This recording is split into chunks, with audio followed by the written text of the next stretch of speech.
I know she's going to take good care of me. Mm-hmm.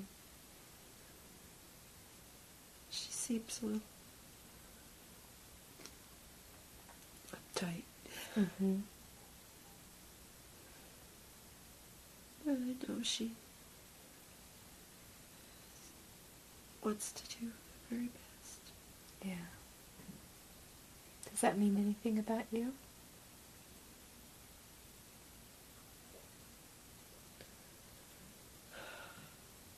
She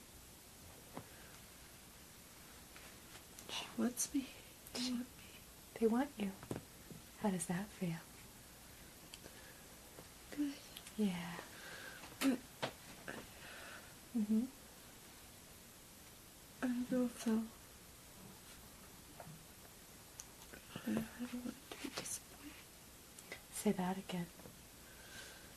I don't want them to be disappointed. Mm-hmm. Because maybe they won't love me. If they get disappointed in you, maybe they won't love you anymore. Mm-hmm. Why would they be disappointed?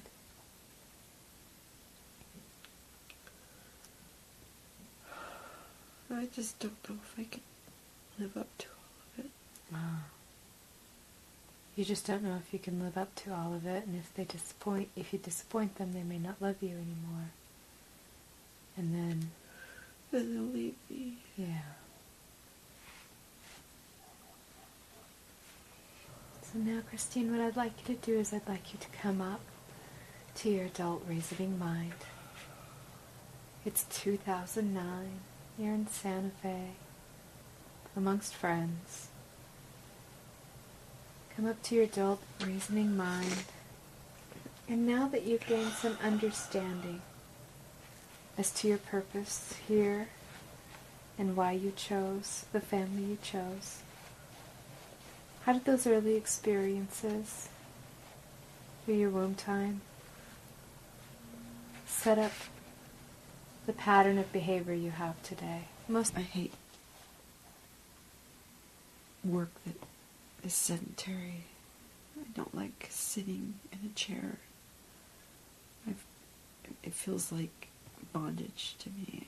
It's painful. It feels like bondage and it's painful. Would there be any relation to the way you felt in the birth canal? Or is it different? Maybe. Okay, just notice if there's any correlation there. Felt stuck. Felt stuck. Stuck doing something I don't want to do. Ah, I don't want to do it. Which is something that you felt strongly right at the end of the birth experience there. Mm-hmm. I don't want to have to spend a lot of energy making it happen. You don't want to have to spend a lot of energy on making it happen. No.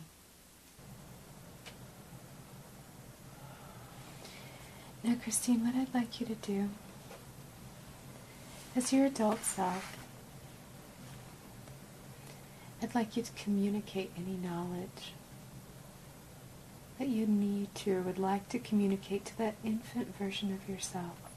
Any knowledge that you have from today that would have been so important for that younger you to know. Do that in any way that is best for you while I'm quiet.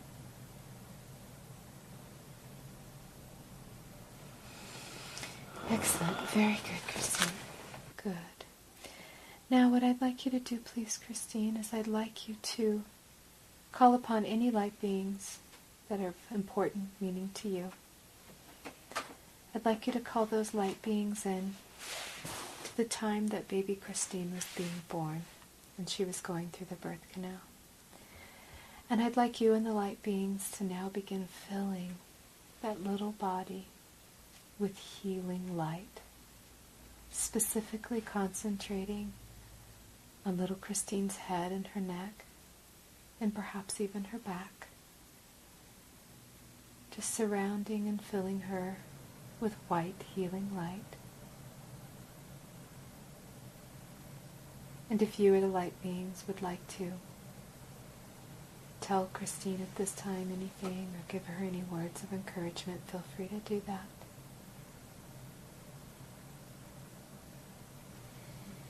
Good. Now what I'd like you to do, Christine, is I'd like you to just be in this moment.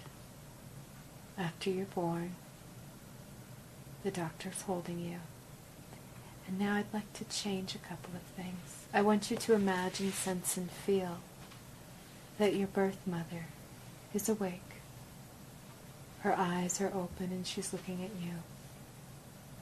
As you're handed over to her, I'd like you to just connect for a moment with her eyes. Your eyes lock on her eyes. And just allow that communication to take place. Allow her to say all of the things that she needs to say to you about what's happening with her. In a moment, I'm going to count from 1 up to the number 5. On the number 5, your eyes are open. You're completely up and out of hypnosis, looking forward to the rest of your day. On the number 4, Christine, you are wanted and lovable and connected. On the next number I count, your eyes are open and you're fully aware. Number 5, eyes open now.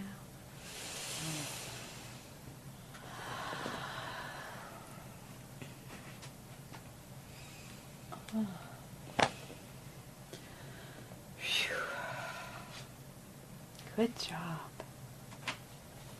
And that's Christine Scott finishing her natal session, at least the part that's in hypnosis. Afterwards, Mitch, her and I have a post-interview that we haven't shown for the sake of time. And there's a few things in the session, actually quite a few things that we've cut out during her rescripting and other phases that we would do in a normal session that we can't show because we're simply out of time.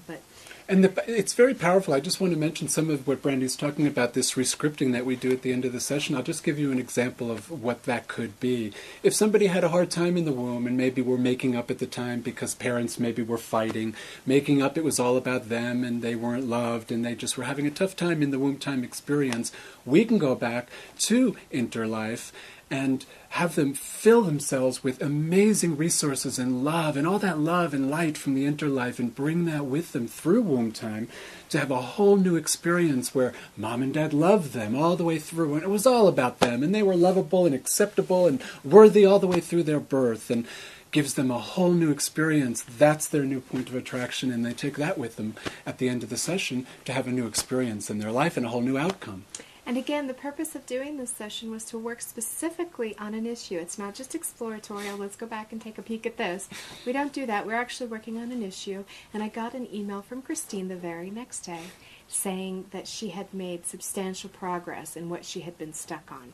So kudos, Christine. Thank you so much. Thank you, Christine. For great willing session. To be Thank you, Brandy. That was a great session. You're welcome. You know, Christine really showed, the real deep essence of herself and was really authentic with her emotions.